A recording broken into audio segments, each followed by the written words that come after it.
La política y los políticos, el crecimiento económico, la creación de oportunidades y la ejecución de políticas públicas inteligentes y efectivas deberían ser los elementos que interactúan para alcanzar desarrollo para las naciones y bienestar para su gente.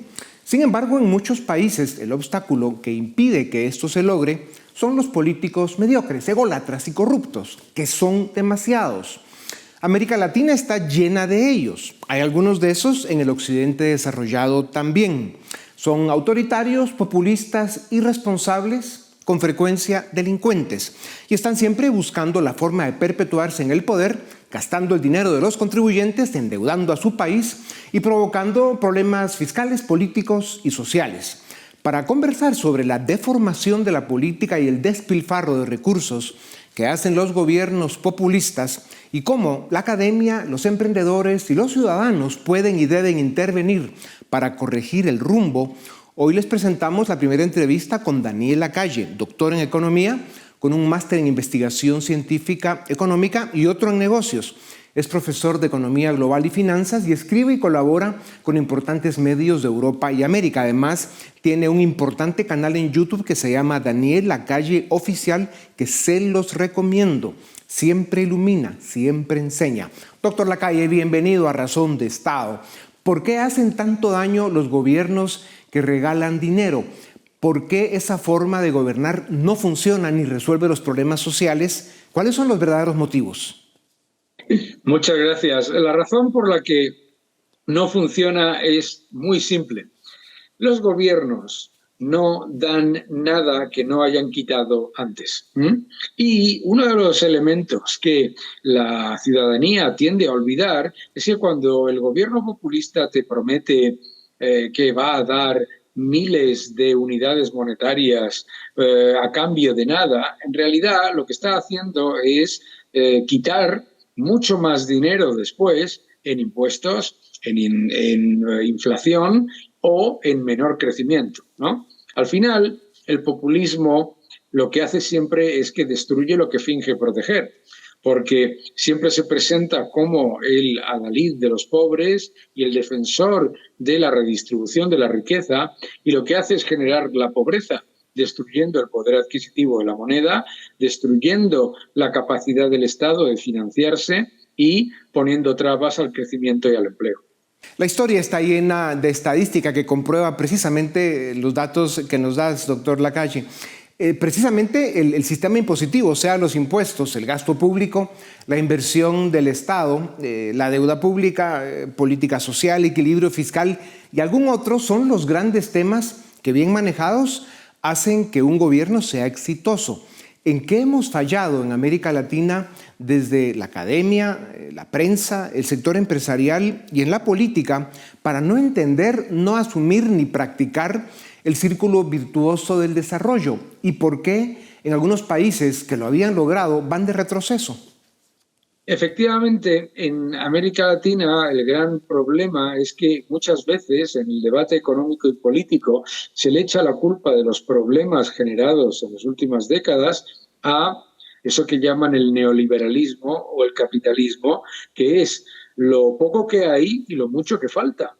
El gran problema de América Latina es que siempre intenta solucionar los problemas creados por un estatismo feroz y por una constante destrucción del poder adquisitivo de la moneda por parte de gobiernos populistas con mayor estatismo y mayor destrucción del poder adquisitivo de la moneda. ¿Qué significa eso? Pues que en la mayoría de países ven que, por ejemplo, pues Argentina o Venezuela han fracasado absolutamente con el control masivo del Estado y la destrucción de la moneda, imprimiendo dinero para el pueblo, como decían, ¿verdad? Y siempre viene alguien que dice a los ciudadanos que esas políticas funcionarían si las llevan a cabo ellos. Ya, más que una discusión ideológica como tema de izquierdas o derechas, lo importante es que quienes hacen gobierno y aplican políticas públicas para la economía o para los temas sociales o para los temas de Estado den buenos resultados. Para la economía funcionan mejor las políticas liberales. Para los temas sociales en el mundo de hoy se necesita un Estado más presente y solidario, pero sin caer en el clientelismo o el populismo. ¿Cómo se logra el equilibrio para que la ecuación funcione y los países prosperen?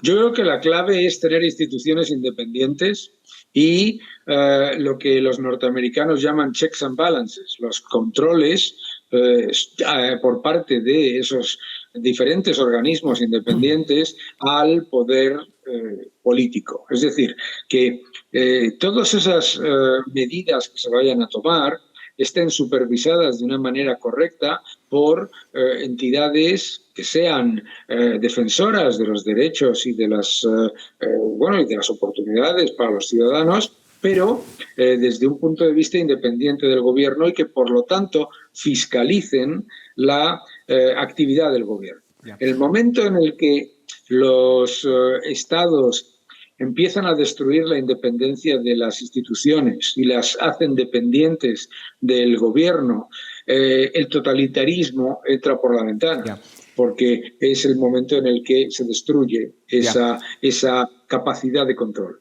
¿Cómo hacer reformas liberales, las que funcionan y desarrollan países, cuando las sociedades cayeron en la trampa de una visión de corto plazo y quieren más gasto y más Estado a extremos de desequilibrio? Bueno, la mejor manera de explicarle a la gente las cosas es tratarles como ciudadanos adultos. Los ciudadanos saben que si gastas mucho más de lo que ingresas, la situación va a empeorar. Y cuando a la gente y a los ciudadanos se les explica de esa manera, entonces es relativamente sencillo implementar medidas liberales. Lo que pasa es que a veces los políticos, también del ala liberal, tienden a caer en pensar que los ciudadanos van a tener miedo a las reformas, y los ciudadanos saben que las reformas son positivas. En tus presentaciones le das mucha importancia a la meritocracia y al trabajo duro como elementos clave para el progreso. ¿Cómo puede América Latina construir estos valores y hacerlos parte de nuestra cultura? ¿Está a tiempo nuestra generación? Yo creo que sí, y yo creo que es a través del emprendimiento y de la autonomía económica de los ciudadanos. Más personas que trabajan autónomos, más creadores de empresas, que perciben rápidamente esos beneficios de crear un pequeño negocio y llevarlo al crecimiento, generar una pequeña empresa y desarrollar la economía. Doctor Lacalle, como siempre nos iluminas, da gusto conversar contigo, gracias por tu tiempo. Les presentamos ahora la siguiente entrevista con el doctor Eduardo Fernández Liuña. Suscríbete y nos ayudas a defender y a promover los valores de la libertad.